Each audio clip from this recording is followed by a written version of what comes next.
In this special video, I will reveal the 9 things you should never tell your kids and how maintaining certain boundaries can positively impact their development and well-being. You'll be surprised by the final revelation. But before we begin, I want you to pay close attention to this story because it will be crucial for understanding the key lesson of this video. Carmen, a 40-year-old mother, always believed that complete honesty was the key to a united family. With 2 teenage kids, she firmly adhered to her motto, no secrets, no problems. But what happens when that honesty becomes a double-edged sword? Imagine for a moment that you have an open book in front of you. Each page represents an aspect of your life. Carmen thought her kids should read every page, but soon she realized that some pages were better left closed. What family secret is about to change Carmen's life forever? Before we begin, if you find these videos helpful, please subscribe and hit the bell icon to stay updated. Also, leave some uplifting comments to spread positive energy.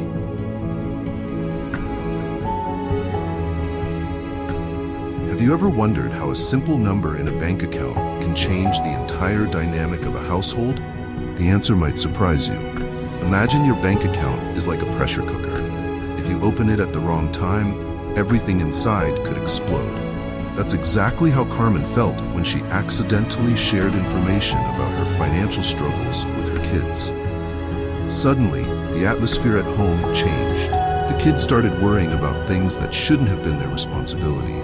Child psychologist Dr. Juan Perez affirms, children lack the emotional tools to process complex financial information. Oversharing can cause unnecessary anxiety. Carmen experienced this firsthand. But how can you talk about money with kids without revealing too much? It's like making soup. You need the right ingredients in the correct amounts. Too much salt, or in this case, information, can ruin the dish. The University of Cambridge study revealed that children form their financial habits as early as age 7. Imagine that. At that age, I still thought money grew on trees. But seriously, this shows the importance of educating kids about money in an age-appropriate way. Carmen learned that instead of sharing specific numbers, it was better to teach financial concepts. We live within our means, rather than we're broke. We save for the future, instead of we're in debt. It's like giving them a map without pointing out every obstacle along the way. Swiss psychologist Jean Piaget once said, "The main goal of education is to create individuals capable of doing new things, not simply repeating what previous generations have done." Applied to finances, this means teaching kids to be smart with money, not making them worry about financial problems. Carmen decided to implement financial game nights at home. Monopoly had never been so educational. Through play, her kids learned about budgeting, saving, and investing without the emotional weight of the family's real financial issues. But what happens when kids ask direct questions about family finances? Carmen learned to use simple analogies. Saving was like planting a seed, while debt was like digging a hole. Suddenly, finances didn't seem so scary anymore. Remember, it's not about lying to your kids, but protecting them from concerns that aren't theirs to bear. As the philosopher Khalil Gibran once said, "Your children are not your children. They are the sons and daughters of life's longing for itself." Our task is to guide them, not burden them with our problems.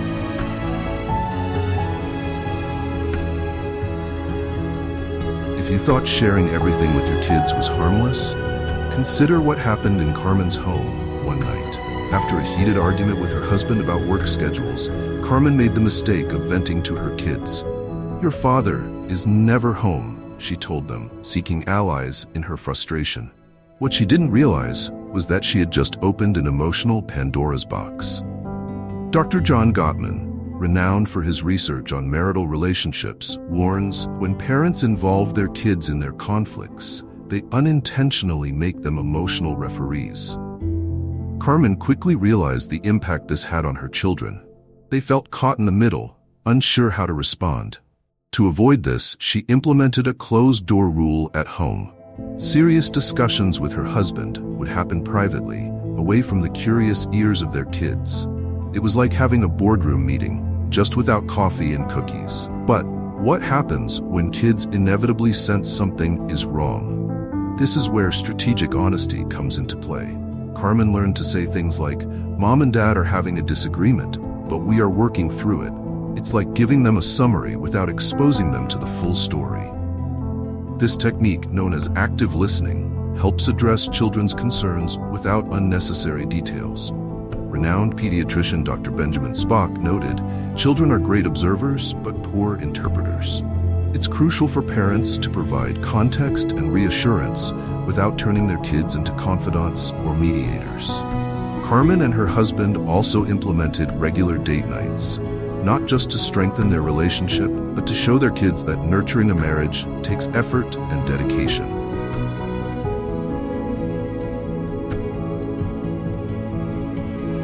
One quiet Sunday evening, Carmen decided to share a story from her youth with her teenage kids. Her eldest son, Alejandro, mentioned he was struggling to choose a career. Wanting to inspire him, Carmen shared a personal story about a mistake she had made in her early career. But instead of being inspired, Alejandro was visibly upset. "Mom, how can you tell us to be honest when you did something like that?" he asked. The question hit Carmen like a bucket of cold water. In her attempt to be transparent, she had unknowingly undermined her moral authority. Child psychiatrist Dr. Daniel Siegel advises parents to be cautious when sharing past experiences. The key is framing your story with lessons learned, not focusing on past failures, he explains. Carmen realized she could have framed her story differently. "There was a time when I doubted my path, but I learned the value of perseverance and honesty." Philosopher George Santayana once said, "Those who cannot remember the past are condemned to repeat it." In the family context, perhaps the phrase could be modified. Those who share their past wisely help their children build a better future. Carmen also discovered the power of edited stories. Instead of sharing potentially troubling personal anecdotes, she shared family history, traditions, and moments of collective pride. This approach built a bridge between the past and the future, without the bumps of personal mistakes along the way.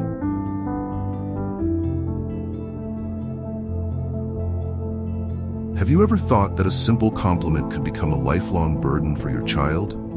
Imagine a moment when a parent says, "Marcos is so good at sports. I wish Alejandro had that talent."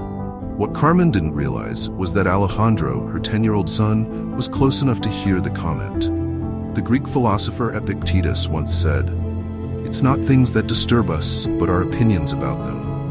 In this case, Carmen's opinion about Alejandro's abilities deeply unsettled him.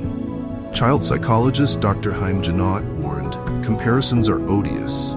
They can cause emotional scars that persist into adulthood." Research has shown that students frequently compared to their peers exhibit higher levels of anxiety and lower academic performance. Carmen decided to adopt a new strategy. Instead of comparing Alejandro to other kids, she compared him to his past self. "Remember when you couldn't kick the ball without falling? Look how much you've improved." This technique, developed by psychologist Carol Dweck, emphasizes personal growth. She learned to say things like, "Marcos has a lot of practice in soccer. If you're interested, we can practice more together." It's like climbing a ladder, focusing on progress rather than unreachable heights. Italian educator Maria Montessori once said, "The child is the father of the man." Applied to comparisons, this means how we treat our kids today shapes how they will treat themselves tomorrow. Carmen also discovered that focusing on individual strengths helped reduce competition and tension. Educational psychologist Howard Gardner's theory of multiple intelligences reminds us that intelligence isn't about how smart you are, but how you're smart. By celebrating her children's unique talents, Carmen shifted the family's focus from competition to cooperation. Let's build a community of kindness by subscribing to Stoicism for Success right now and sharing it with those you wish to see live with kindness and strength like us. Let's spread these positive values together.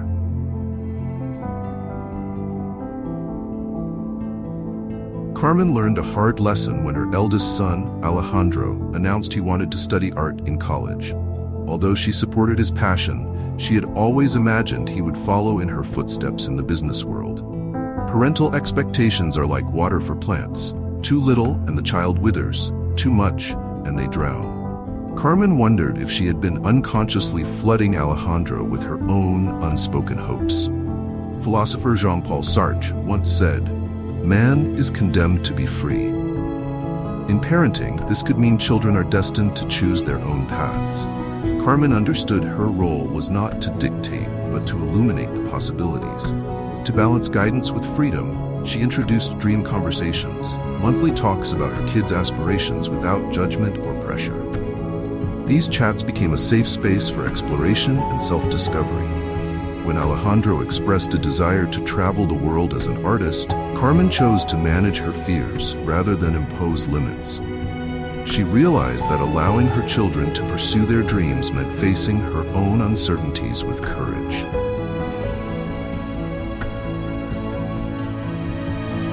It all started one ordinary Tuesday evening. Carmen was cooking dinner while her children, Alejandro and Sofia, did their homework. Absent-mindedly, she said, "Alejandro, I wish you were as organized as your sister."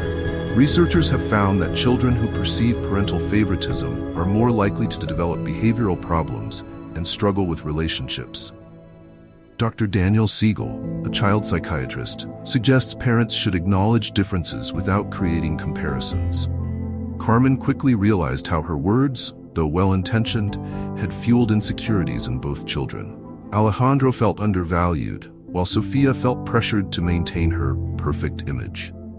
Inspired by the philosopher Plato's idea that you can learn more about a person in an hour of play than in a year of conversation, Carmen introduced family game nights.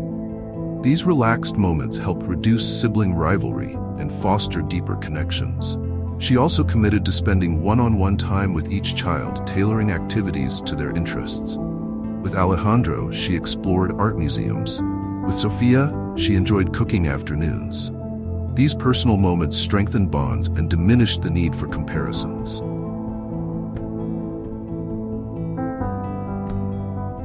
For years, Carmen had cultivated the image of the perfect mother, always patient, wise, and in control.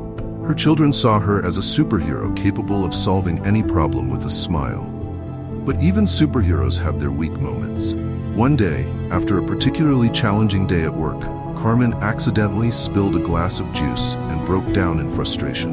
Instead of hiding her emotions, she chose to be honest with her children. Mom sometimes makes mistakes, and that's okay. What matters is how we respond to those mistakes. This moment of vulnerability was like opening a window in a closed room, letting in fresh air of authenticity. Her children learned that perfection isn't the goal. Resilience is. Psychologist Dr. Haim Janat once said, "Children are like corks in a sea of adult emotions." Showing vulnerability doesn't mean losing authority. It means modeling emotional intelligence. Carmen found that saying, "I don't have all the answers, but let's find them together," conveyed humility and strength. Her children saw her as a real person, not an infallible figure.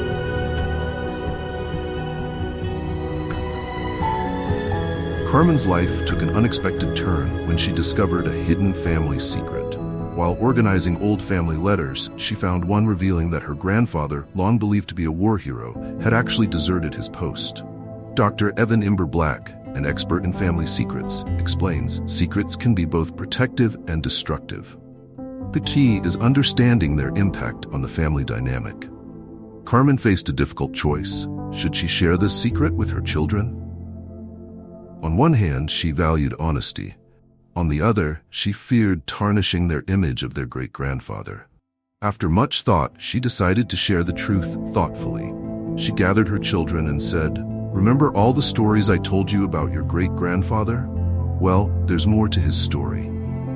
Revealing the truth didn't destroy their perception of their great-grandfather. Instead, it made his story richer and more complex. It sparked conversations about courage, fear, and forgiveness. Author Mitch Albom once wrote, "Family secrets are like invisible cancers. They grow when no one is looking." Carmen learned that sharing secrets wisely can provide valuable lessons about humanity. However, not all secrets should be shared.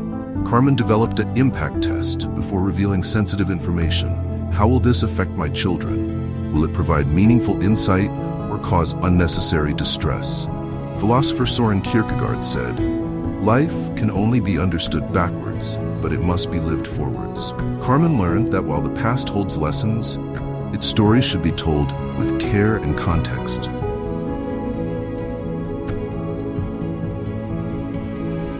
Carmen's son Alejandro was preparing for his senior year of high school when he announced he wanted to study art.